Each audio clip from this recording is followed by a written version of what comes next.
¿Crees que la industrialización de un país puede hacer que éste se desarrolle económicamente?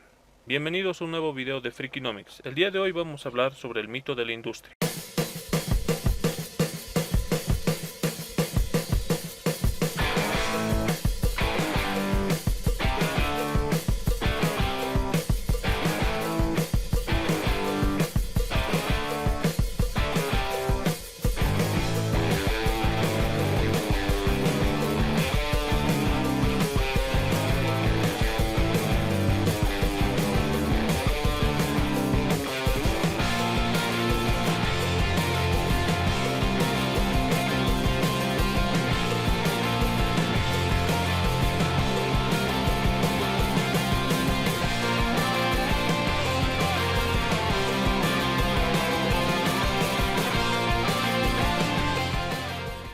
Primero debo mencionar que este video se basó en un artículo tomado de la página del Instituto Juan de Mariana, cuyo enlace les dejaré aquí abajo en la descripción del video.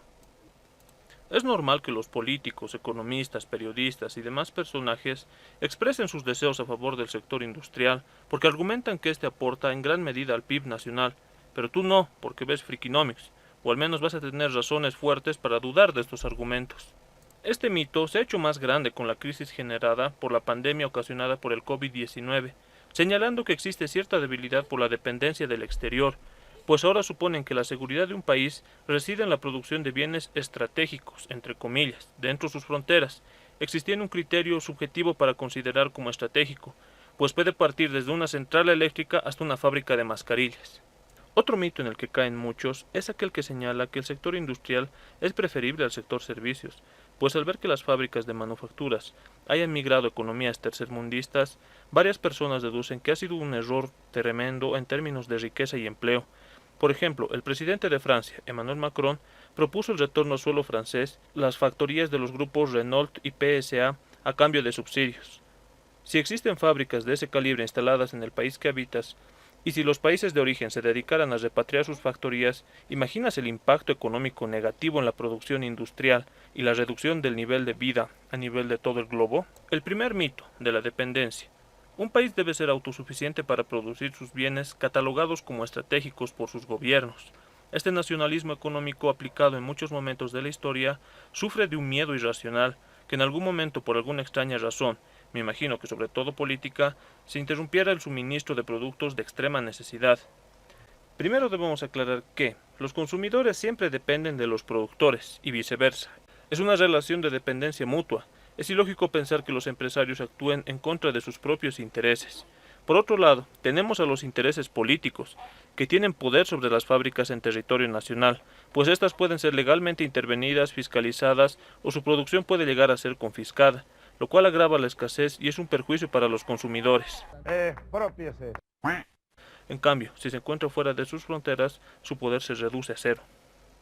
Por tanto, en caso de crisis, es mejor escapar de la producción nacional. Debería ser prioridad para los consumidores que la producción se mantenga libre a nivel global. Cuanto más internacionalizada se encuentre la producción, mucho mejor.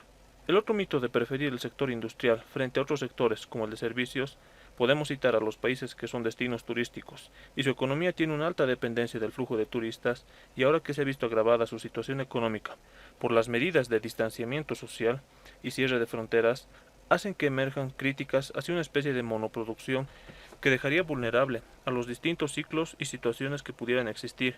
Esto me hace pensar en que ciertos sectores, después de un tiempo, criticarán el sector industrial de manufacturas por la contaminación que emite, y preferirán una industria más verde o turística. Por lo cual, tratan de imponer una economía mucho más diversificada, lo cual no está mal, pero no se puede realizar como una imposición, pues la realidad de un país no puede modificarse por simples voluntades políticas. Cuando un sector, digamos el agrícola, de un país, pide a su gobierno que apueste por ese sector, en realidad están pidiendo privilegios y o subsidios con dinero público, que finalmente repercutirá en el consumidor, ya sea por no poder acceder a productos mucho más económicos, porque el gobierno gestionó barreras de entrada a productos extranjeros, por ejemplo aranceles, o bien subsidios, que se otorgarán con fondos públicos, que como ya sabemos provienen de tres fuentes: impuestos a los ciudadanos, endeudamiento o emisión monetaria. ¡Ay, caramba! ¿Pero es preferible la industria que los servicios?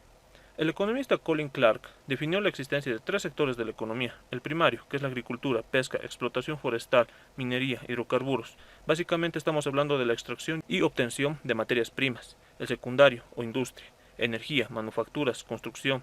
Y el terciario, o servicios, transporte, comercio, turismo, finanzas y servicios públicos. Ahora, para ejemplificar el sinsentido que tiene el hablar sobre un sector que deba primar sobre otro en una economía, es como dividir los bienes entre esenciales y no esenciales, pues el sector agro podría argumentar que sin alimentos no podríamos sobrevivir. Los sanitarios podrían decir que la salud es primero, ya que no se puede trabajar sin salud, ni la industria farmacéutica. Los docentes y profesores afirmarán que la educación es la base esencial de toda sociedad. Imaginen la hecatombe de una sociedad sin educación. La cumbia se baila así. Tiro, tiro, tiro, puñalada, puñalada. Tiro, tiro, tiro, puñalada, puñalada. Tiro, tiro, tiro, puñalada, puñalada. Tiro, tiro, tiro, puñalada, puñalada. A donde quiero ir es que todos los sectores productivos son importantes y deben interactuar de forma dependiente. No podemos establecer una jerarquía. En todo caso, establecer qué es más productivo es una cuestión subjetiva. Depende de la situación concreta y es cambiante en el tiempo. La utilidad es algo marginal, pues depende del productor que haya encontrado la manera de ofrecer un bien o servicio de una forma más eficiente y mejor que los demás, y no una categoría genérica, intentando imponer un sector sobre otro. Muchas veces se ha criticado la estacionalidad que sufre una industria, como el turismo, ya que éste se da en ciertas temporadas del año. Pero no estamos considerando que muchos sectores sufren de ciertas temporadas, como en la agricultura. Tenemos la cosecha de los productos que solamente se da durante un temporal. En el comercio existen épocas de mucha demanda como la Navidad, pero después este sector experimenta rebajas. Los servicios de entretenimiento también tienen el mismo problema. Durante las fiestas experimentan una alta demanda. En sí, la estacionalidad en algunos negocios es una realidad inevitable, pero es mitigable, pudiendo migrar la mano de obra de un sector a otro cuando la temporada es baja, por ejemplo. ¿Es más rentable la industria que el turismo? No es cierto que un sector productivo sea mejor que otro, cada uno tiene sus peculiaridades. Pero si deseamos que los ingresos se incrementen, es necesario observar la cantidad de capital acumulado. El salario debe igualar la productividad del trabajo, lo que a su vez depende de la tasa de capitalización. Después de todo, como vimos en el video de las 7 economías más grandes del mundo, en el caso de las economías más desarrolladas, la contribución más grande al PIB proviene del sector servicios, que representa un porcentaje superior al 70%, siendo la industria un sector que aporta aproximadamente entre el 15 y 28%, y en una menor medida el sector primario o agricultura. En fin, las consecuencias del intervencionismo estatal a favor del sector industrial u otro tiende a reducir la libertad de mercado y la división internacional del trabajo, consume capital, puede llegar a reducir los salarios en términos reales y, en definitiva, mermará la calidad de vida de millones de personas. Bueno, y aquí finaliza el video. Dime a ver qué te pareció, qué es lo que opinas. Ponte a reflexionar sobre la economía de tu país, qué es lo que quieren subvencionar, qué es lo que quieren subsidiar o qué quieren incentivar los gobiernos de tu país. Y realmente es necesario considerar los efectos tanto positivos como negativos que tengan estas acciones. Nos vemos, un saludo.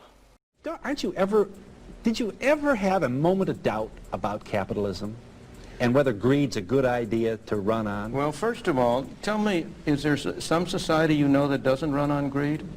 You think Russia doesn't run on greed? You think China doesn't run on greed? What is greed? Of course, none of us are greedy. It's only the other fellow who's greedy. The world runs on individuals pursuing their separate interests. The great achievements of civilization have not come from government bureaus. Einstein didn't construct his theory under order from a bureaucrat. Henry Ford didn't revolutionize the automobile industry that way. In the only cases in which the masses have escaped from the kind of grinding poverty you're talking about, the only cases in recorded history are where they have had capitalism and largely free trade. If you want to know where the masses are worst off, it's exactly in the kinds of societies that depart from that. So that the record of history is absolutely crystal clear, that there is no alternative way so far discovered of improving the lot of the ordinary people that can hold a candle to the productive activities that are unleashed by a free enterprise system. But it seems to reward not virtue as much as ability to manipulate the system. And what does reward virtue? You think a communist commissar rewards virtue? You think a Hitler rewards virtue? You think, excuse me, if you'll pardon me, do you think American presidents reward virtue? Do they choose their appointees on the basis of the virtue of the people appointed or on the basis of their political clout? Is it really true that political self-interest is nobler somehow than economic self-interest? You know, I think you're taking a lot of things for granted. And just tell me where in the world you find these angels who are going to organize society for us. Well, I don't even trust you to do that.